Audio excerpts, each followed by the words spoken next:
عثمان صاحب, آپ کے جو منتخب ایم این اے ہیں انہوں نے آپ کے ساتھ اتنا برا سلوک کیا تو پھر آپ ان کے حق میں بیٹھے کیوں تھے؟ بس اصل میں لالچ میں آ گیا جی. مجھے کہنے لگے کہ انشاءاللہ ہم اکٹھے مل کے چلیں گے, کوئی ایسی بات نہیں, تم میرے حق میں بیٹھ جاؤ. اور ویسے بھی پھر مجھ سے وعدہ کیا کہ الیکشن کے بعد جب میں الیکٹ ہو گیا تو میں آپ کی بیوی کو ایم پی اے بنوا دوں گا مخصوص سیٹوں پہ. اچھا تو میں نے کہا ٹھیک ہے, بیگم بن جائے گی. میں نے آگے بیگم کو گھر بتایا, وہ کہنے لگی کہ کمال ہو گیا بھائی یہ تو.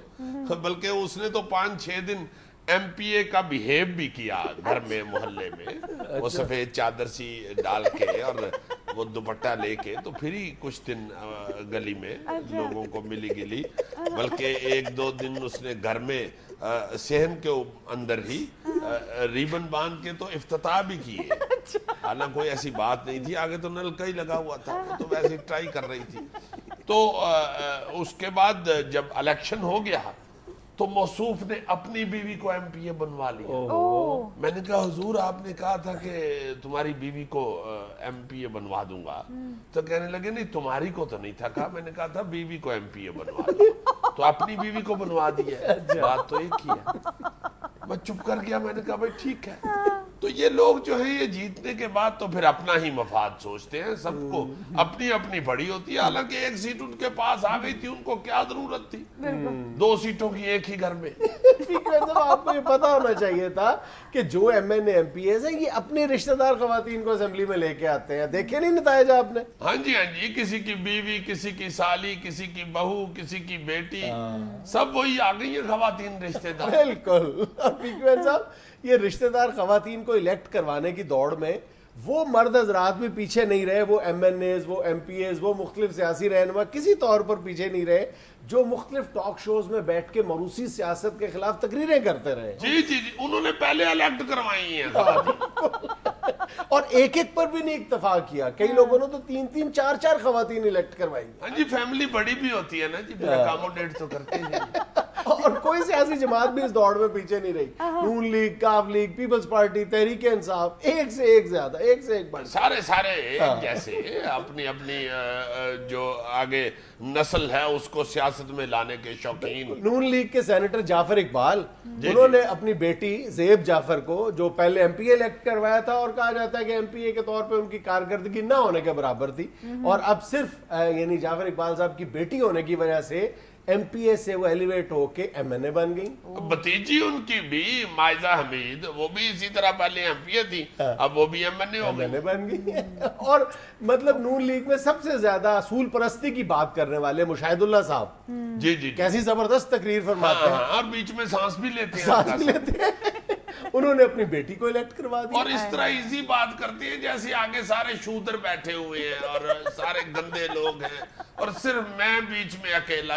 یار دیکھ چھوڑ دی یار, یہ کیا یہ بات کر رہی ہے. اچھا جی, چیف منسٹر قائم علی شاہ صاحب, انہوں نے بھی اپنی بیٹی کو ایم این اے کا ٹکٹ دے کے انٹر کروایا ہے نفیسہ شاہ کو. ہاں, پیپلز پارٹی بھی پیچھے نہیں اس کام میں. زرداری صاحب کی دونوں سسٹرز جو ہیں وہ بھی سیاست میں ہیں, ان کو بھی ٹکٹیں دی گئی ہیں. یار سب سے بڑھ کے تحریک انصاف کے خیبر پختونخوا کے جو چیف منسٹر ہیں پرویز خٹک صاحب, ہاں, جو وزیر اعلیٰ کاٹر ہیڈ ماسٹر زیادہ لگتے ہیں, انہوں نے اپنی فیملی کی 3-4 خواتین کو مخصوص نشستوں پہ اسمبلی میں پہنچا دیا, اور بتایا یہ ہے کہ جی یہ میرا نہیں, عمران خان صاحب کا فیصلہ ہے.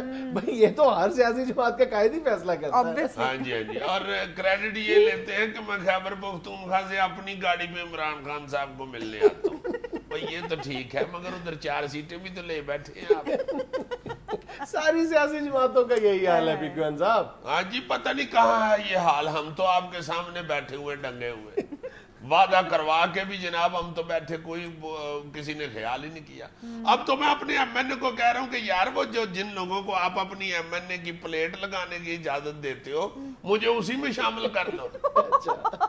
ہاں, یہ جب بن جاتے ہیں نا, الیکٹ ہو جاتے ہیں یہ لوگ, یہ جو موروثی سیاست کے بڑے قائل ہوتے ہیں اور اسی پہ عمل پیرا ہوتے ہیں, یہ پھر صرف یہی نہیں کرتے کہ اپنے رشتہ داروں کو لے آتے ہیں ساتھ اسمبلی میں. نہیں, یہ تو محلے داروں کو دوستوں کو پھر یہ گاڑیوں کی پلیٹیں بانٹتے ہیں 15-20 گاڑیوں کی پلیٹوں پہ اجازت دے دیتی ہے اپنے لیٹر پہ لکھ کے دے دیتی ہے کہ یہ ایم این اے صاحب کے زیر استعمال ہے اس کے بعد یہ جو ایم این اے ہاسٹل یا یہ ایم پی اے ہاسٹل جو ہے ادھر جو ان کو کمرے ملتے ہیں وہ کمرے یہ کو کلے تھوڑا استعمال کرتے ہیں وہ پیچھے سے سارے ٹبر جا کے ادھر کمروں میں پورے مجمع لگا کے پورے ادھر پکنکیں مناتے ہیں جس طرح لوگ جا کے ہاسٹل اپنا ہوٹل کرائے پہ لے کے رہتے ہیں ان کو ضرورت ہی نہیں ہوتی ادھر پھر حکومت کے خرچے پہ ادھر عیش کر رہے ہوتے ہیں اور بعد میں جب اسمبلی ٹوٹ جاتی ہے تو لاکھوں روپے کا بل چھوڑاتے ہیں ہاں موجیں لگی ہوئی ہیں جی سب کی بس میری موجیں نہیں لگی ایک میری موج تھی